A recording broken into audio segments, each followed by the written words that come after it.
Jersey, best place for hot rods. East Coast, don't you know? Just let me drive it. This is the Wild Hot Rod Party.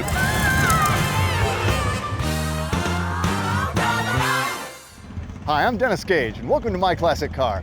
Well, this week I'm in Montville, New Jersey at Rich Conklin's world-famous hot rod farm for Dead Man's Curve Wild Hot Rod Party.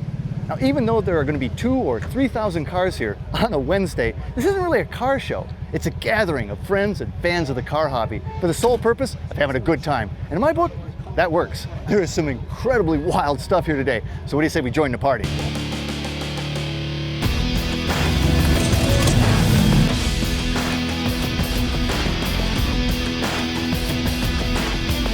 I'm enjoying this. Rich, how you doing, man? How you doing? How Great you doing? To see you. We're in New Jersey. How you doing? How you doing? This is a great party, and that's what it really is. The Wild Hot Rod Party. I mean, it's not really a car show. It's a car gathering, isn't it? Yes. It's a party with great people and lots of really cool cars. And we've been doing it for 17 years, and it's just grown every year. Cars come out of the woodwork. Cars we've never seen before. Guys build cars specifically for this event. For this event. Yes. Well, and it is really, I mean, of course, your club, the Dead Man's Curve Club, but you guys are all about building and kind of, you know, gasser influence. I mean, you guys build some pretty extreme stuff. Yep. Into the cartoony looking cars from the mid to late 60s. And yeah, you know, the hot rod show world style cars, but we run them and drive them on the street. They all run and drive. Yeah, that's the other cool thing. I mean, you guys are the real deal. And this is like what, 3,000 or so of your closest friends? Absolutely. Yes. And you have been doing it 17 years and kind of just for the fun of it? Yeah.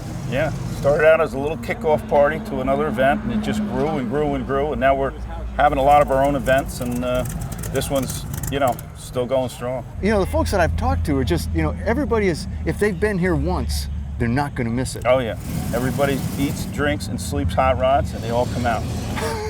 and right here to the world famous hot rod farm. Yes, that's what they've named it. I didn't name that, they named it. Yeah.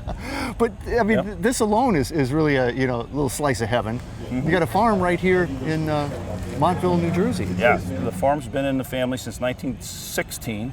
So you're growing hot rods. Yes. Yes. We're farming hot rods. Yep. So on a Wednesday. Yes. On a Wednesday, you're going to pull 3,000 or so cars. Yes. That's impressive. Mm-hmm. And with 3,000 or so cars, we got a lot to see. What do you say we get around and check a few of them out? Absolutely. Let's go, man. Okay.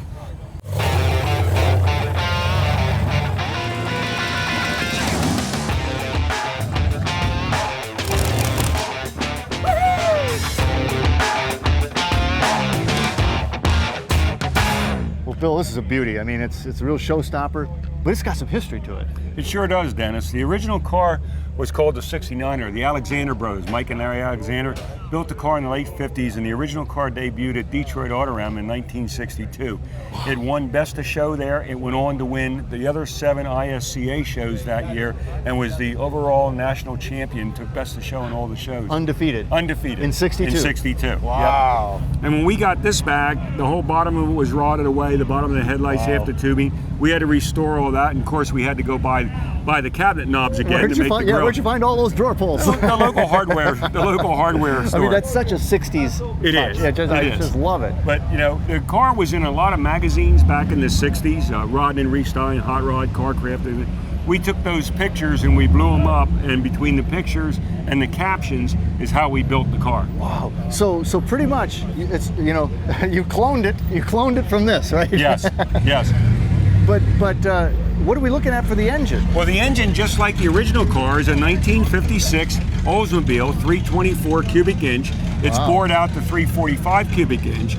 It's got the what would have been considered the Krager 3-belt blower drive with the 471 GMC supercharger right off a 6-cylinder, you know, and the 4 Stromberg 94 carbs on it. So all period stuff. All period stuff, yep. The Joe Hunt Vertex Mag, which is now an electronic ignition, and right down to making the exhaust manifolds for the fake exhaust on the side, and the other exhaust goes out the back.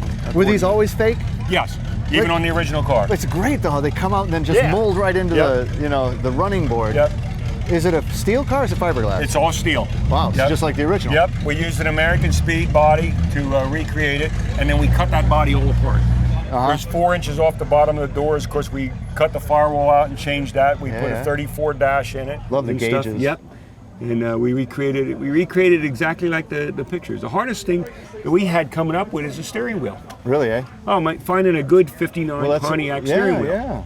Wow. And a company in California restored And this, that. I mean, not a lot of headroom. She's down. This is a Carson top, right? Right. But well, it's a Carson top, and I'm 6'2", and the owner, Chip, is 6'2" also.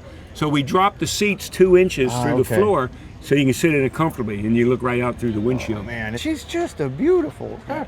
This is nice, too. Yeah. Again, just so 60s. You know, back in the 60s, you didn't have key fobs. So what this was, it was a 4-way switch. One way it opened to one door, the other door, and then the trunk. All right? So today we got key fobs, so we don't need that. So what we did with this is we made this the gas tank. Oh, that's cool. That's cool. I like that. And I love the, is it engine turning? Or Yeah, engine turning. really Yep. nice. Yep. Yeah. So then back here again, all steel. All steel. And this is all All steel. Yep. rolled out. Man, Yeah, oh, we man. hand fabbed it all at the shop. What about the taillights? The taillights are 59 Pontiac Catalina, and we cut out the 3/16 plexiglass, and then drilled through the taillights and threaded them with 440 machine screws. So screw them on there. Oh man! And you come to the Wild Hot Rod Party? Oh Have yeah. you? Oh yeah, you wouldn't miss it, right? Oh yeah, no. This is a blast. Dead Man's Curve is a place to be. It is a place to be, Oh, and yeah. you got the car to be here with. Bill, thanks a lot, man. Thank you, Dennis. 69er. 69er.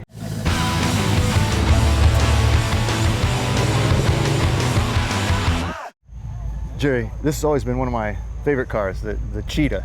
These are really wild machines. I got a chance to do one, oh man, it was like 15 years ago. And they only made, what? 11 of them. Back in the day. Original. And that was what years? It was like 63 through 64. Yeah. I'd seen models of them before, but I'd never seen one. And one of the things that shocked me was how small they are. Yeah, they're very small. They're almost as wide as they are long. Yeah. If you look at the track on it.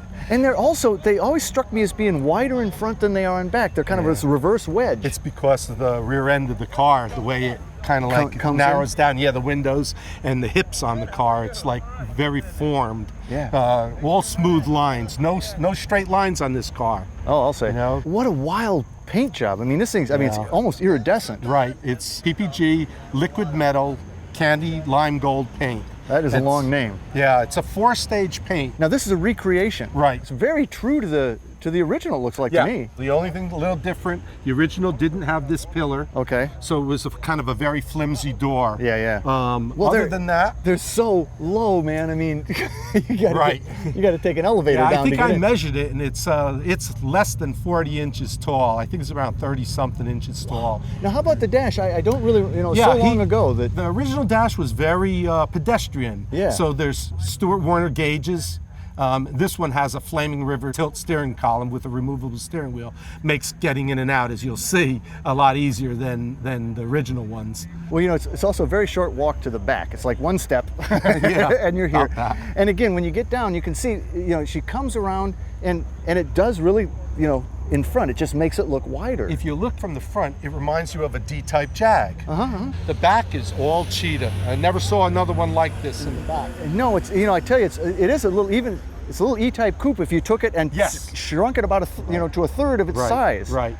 And these are gull wing doors? Yep. Open one of those babies up. Oh yeah. That gives it a pretty cool look. Yeah, too. doesn't it though? But it also gives you a decent, in and out. In and out, yeah, it's not too bad. And now let's have a look at the engine. Sure. And you can see it's a flip up. Wow. So what do we have here? This is a 383 stroker, 560 horse. The original ones are 520. Well, I mean, this looks, very serious though. I mean, this was all round tube. Yeah. Racing design, racing chassis. So you ever been to the Wild Hot Rod Party before? Yes, I have. Is this a great event? It's pure fun. And that's just what it's about. It's just pure hot rod fun. It's everything that the hobby is. You see every kind of car. Everybody's having fun, from the most expensive to the most inexpensive cars. But everybody loves it. It's just right. Right. Hey, and speaking of just right, so's your Cheetah, man. Thank you very much, I love Dennis. these babies. My pleasure.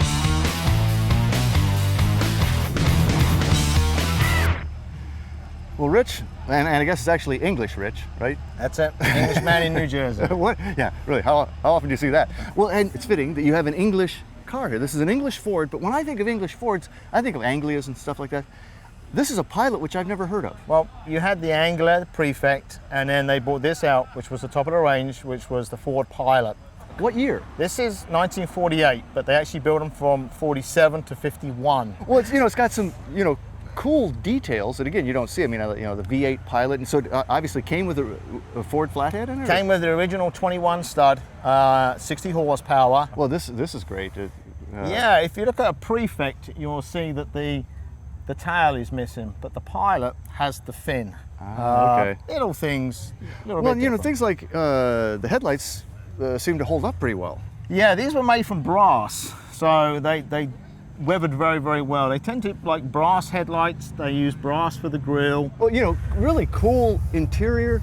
How much did you change here? Is that the original dash? No, the dash was changed to a 36 Ford that I found in the States and flew back to England. And what are the cords Well, back there? this was a factory-fitted option from the factory. It's a roller blind. You just pull a little cable on the top, and it pulls the two strings up, and the roller blind goes up and gives you a little bit of extra privacy.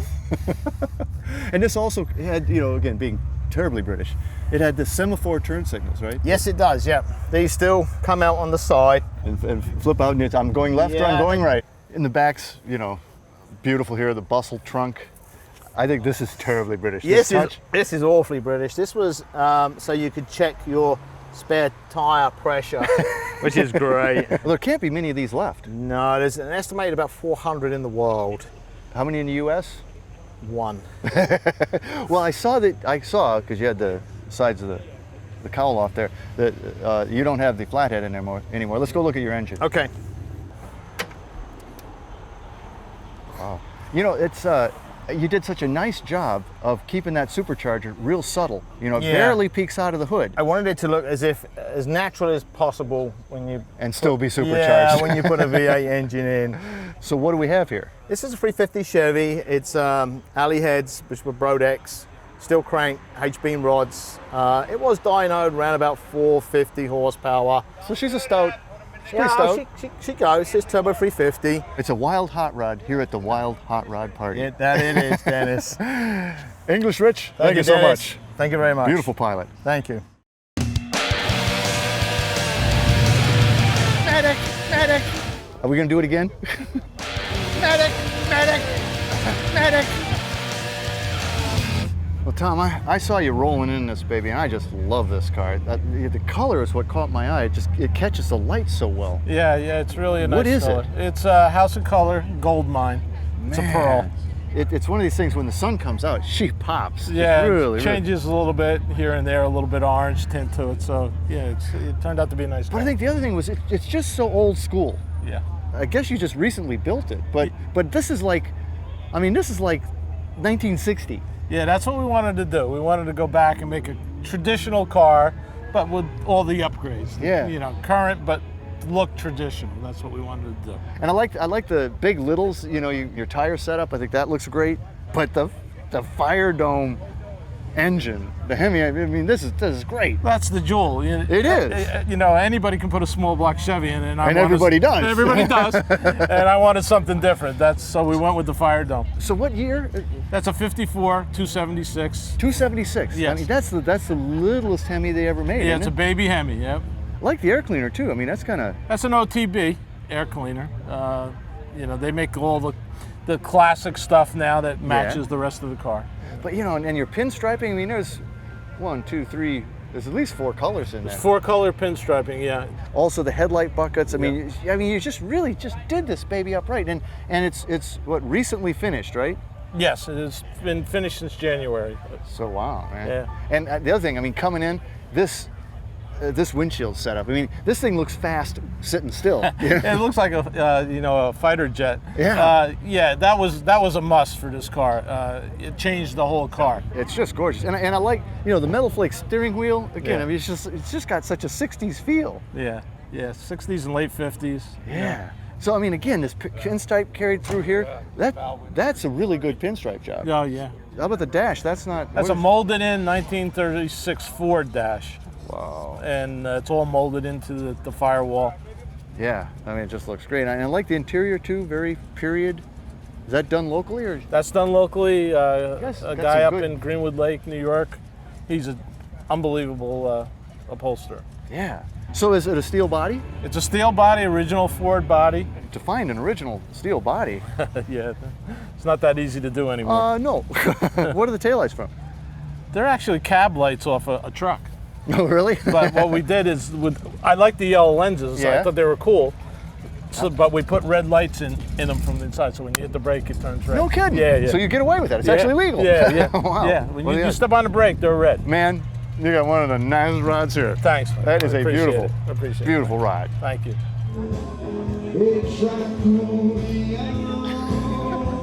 Thanks, man. Hey, did I say this was a party? This is a party. The Dead Man's Curve Wild Hot Rod Party in Montville, New Jersey is a blast. We're done shooting, but the party's just getting started, and I'm joining it.